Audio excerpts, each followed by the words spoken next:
다 같이 사도신경하심으로 우리의 신앙을 고백합니다. 나는 전능하신 아버지 하나님 전지 창조주를 믿습니다. 나는 그의 유일하신 아들 우리 주 예수 그리스도를 믿습니다.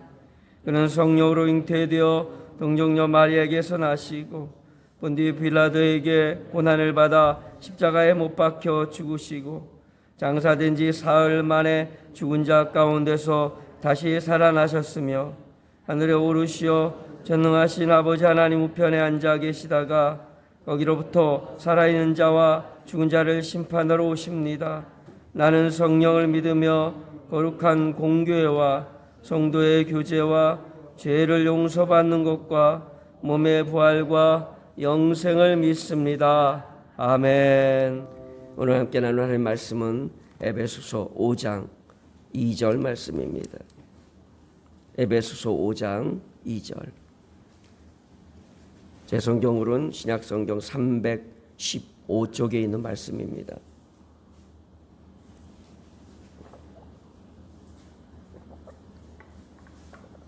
에베소서 5장 2절 한 절 말씀입니다.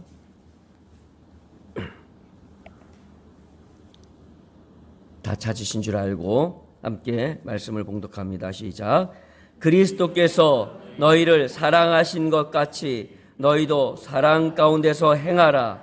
그는 우리를 위하여 자신을 버리사 향기로운 제물과 희생 제물로 하나님께 드리셨느니라. 아멘. 오늘의 본문의 말씀은 이렇게 얘기합니다. 사랑하라.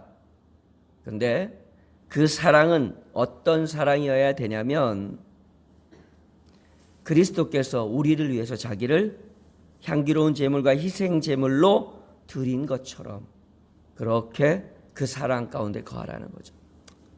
우리가 종종 예수 그리스도의 사랑을 따르는 자라고 생각하고 사랑을 실천해야 된다고 생각하고 또 사랑하고 있다고 말하면서도 그 사랑에 걸맞는 희생에 대해서는 인색한 경우를 종종 봅니다.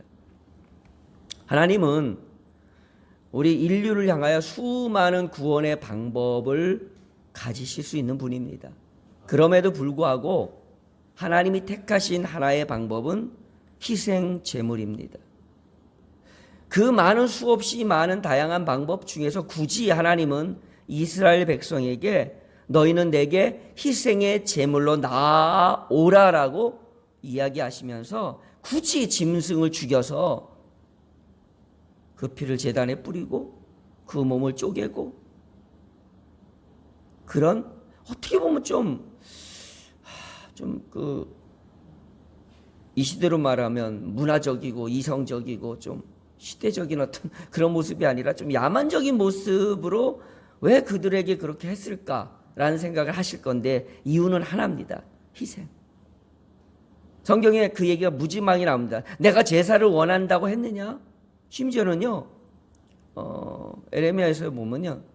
난 너희한테 그렇게 말한 적 없다. 희생제물 말한 적 없다. 내가 너에게 말한 거, 내가 너에게 원한 것은 내 말을 청종하는 것이다. 근데 그 말이 뭐냐면 뒤에 가면 희생이라는 거예요. 희생. 그리고 하나님은요.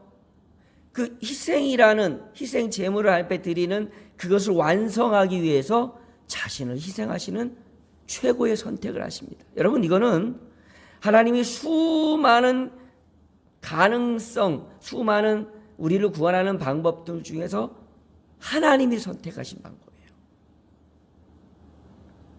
너희는 이 세대를 본받지 말고 마음을 새롭게 하여 하나님이 기뻐하시고 거룩하시고 온전한 뜻이 무엇인지를 구분해라 그러는데요.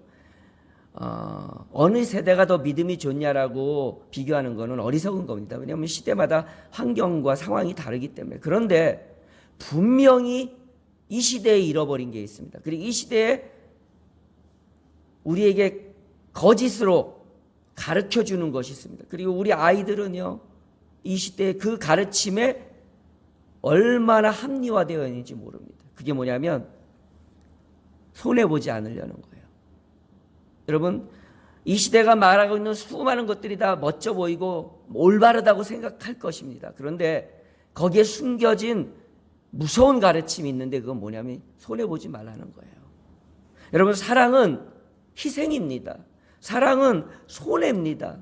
주님의 일은 희생을 각오하지 않고 어찌 무엇을 얻으려고 생각합니까? 근데 이 시대는요, 희생하지 않고 무언가를 얻고 싶어요.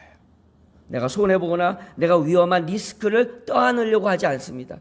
그래서 기도합니다. 제가 얼마 전에 성경적 하나님의 뜻이라는 책을 읽는데 그렇게 했어요. 내가 사실은 원해놓고 그 원함이 하나님의 뜻이 되기까지를 기다린다. 그것이 하나님의 뜻이냐? 아니면 내 뜻이 하나님 뜻처럼 되기를 관철하는 시간이냐라고 묻는 질문이 나와요. 그때 그것이 진짜 하나님의 뜻을 찾는 길인지 아닌지라는 딱 하나의 제시를 성경적으로 했는데 그게 뭐냐면 내가 하나님 앞에서 내 인생을 희생하기로 각오했느냐 안 했느냐를 보면 안 되는 거예요.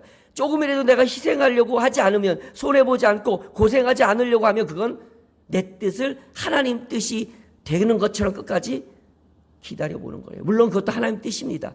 그 저자는 이렇게 얘기해요. 그것도 하나님 뜻이다. 그러나 하나님이 진정으로 원하신 뜻을 붙잡기 원한다면 내가 내 삶의 희생을 각오했는지를 먼저 봐라.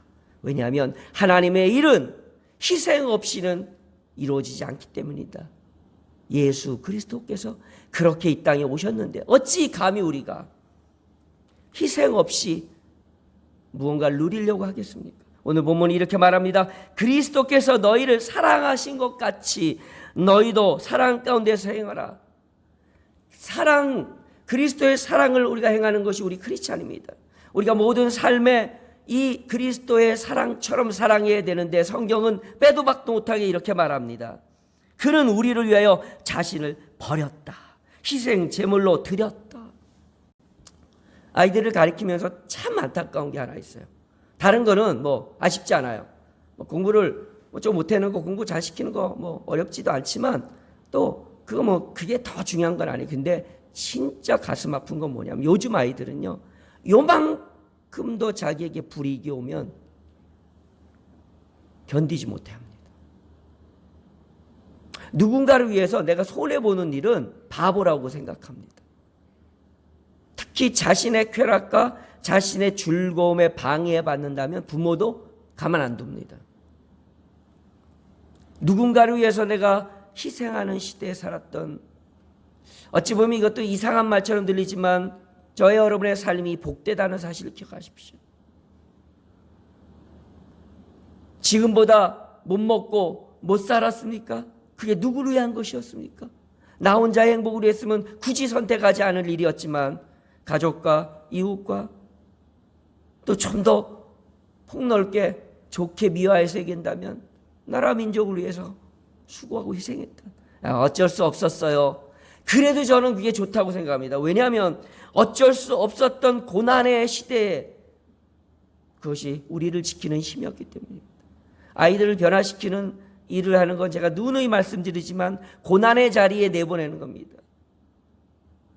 하루에 30km에 가까운 길을 걸으면요, 맨발로 이 길을 도보 행군을 하면 발이 다 붓고 물집 납니다. 이틀쯤 되면 물집 나요. 그런 경험을 해본 적이 태어나서 한 번도 없는 아이들이 당황하죠. 막 불평하죠. 그런데요, 그런 극한의 고난을 경험해본 아이들은 내가 뭔가를 가르치지 않았는데 달라지더라고. 여러분, 고난당함을 슬퍼하지 맙시다. 희생함을, 누군가 때문에 내가 손해봄을 억울해하지 맙시다. 주님의 가르침은 우리에게 계속해서 이렇게 말합니다. 억울할 거야. 오른밤 때렸는데 왼밤까지 맞아줘야 되니 억울하겠지. 겉옷을 달라는데 속옷까지 줘야 된다고 했으니 답답하겠지. 그러나 잊지 말아야 합니다. 우리의 사랑은 그리스도께서 하신 그런 사랑을 하는 겁니다.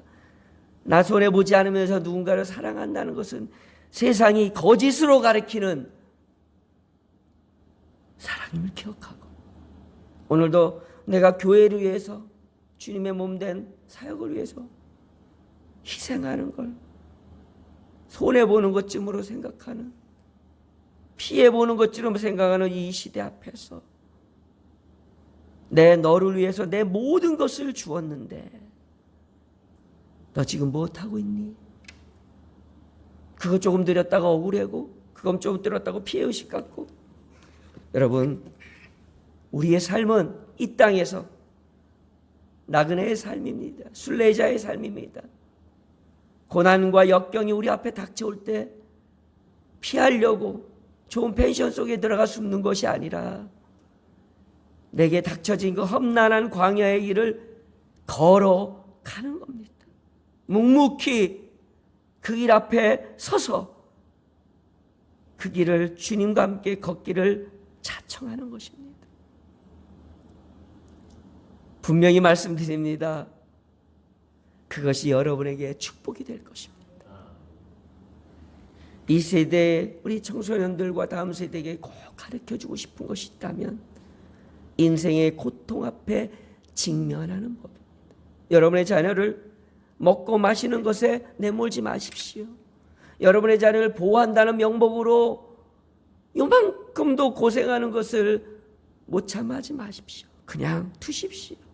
그들이 그 고통 앞에서 몸부림칠 때 인생의 비밀을 발견할 것이고, 그들이 그 고통 앞에서 주님의 이름을 한 번이라도 부를 때 우리가 그토록 바랐던 믿음이 회복될 것이고, 내가 예전부터 그렇게 기도했던 제목이 그 고난 앞에서 열려질 것입니다.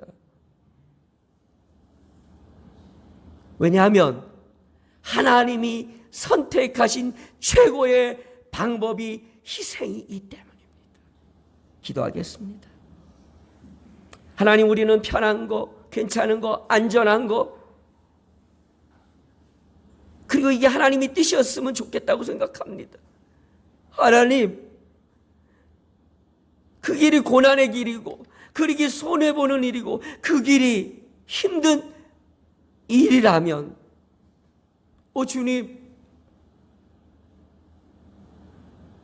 그 길을 갈 수 있도록 은혜 내려 주십시오. 우리는 연약합니다. 힘듭니다. 이 세상은 손해보지 말라고, 손해보면 바보라고 말합니다. 그렇게 가르칩니다. 그러나 하나님의 기쁘시고 온전하시고 거룩하신 뜻이 무엇인지를 오늘 알았습니다. 주님이 이 땅에 십자가지로 오셨음을 알았는데 우리는 그 십자가를 외면하진 않았는지, 우리는 그 십자가 앞에서 망설이진 않았는지요. 주님, 오늘 이 말씀을 붙듭니다. 그리스도의 사랑처럼 사랑하며 이 땅을 살아가게 도와 주시옵소서. 그래서 오늘도 주님이 필요합니다. 그래서 오늘도 주님의 은혜가 필요합니다. 그래서 오늘도 주님의 이름이 필요합니다. 주여, 나와 함께 해주시고, 주여, 내 능력이 되어주시고, 내 힘이 되어주시고, 내 주가 되어 나의 가는 인생길을 인도하여 주옵소서. 예수님의 이름으로 기도드리옵나이다. 아멘.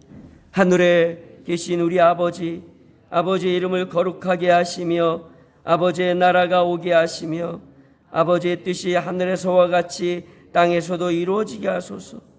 오늘 우리에게 일용할 양식을 주시고 우리가 우리에게 잘못한 사람을 용서하여 준 것 같이 우리 죄를 용서하여 주시고 우리를 시험에 빠지지 않게 하시고 악에서 구하소서. 나라와 권능과 영광이 영원히 아버지의 것입니다. 아멘.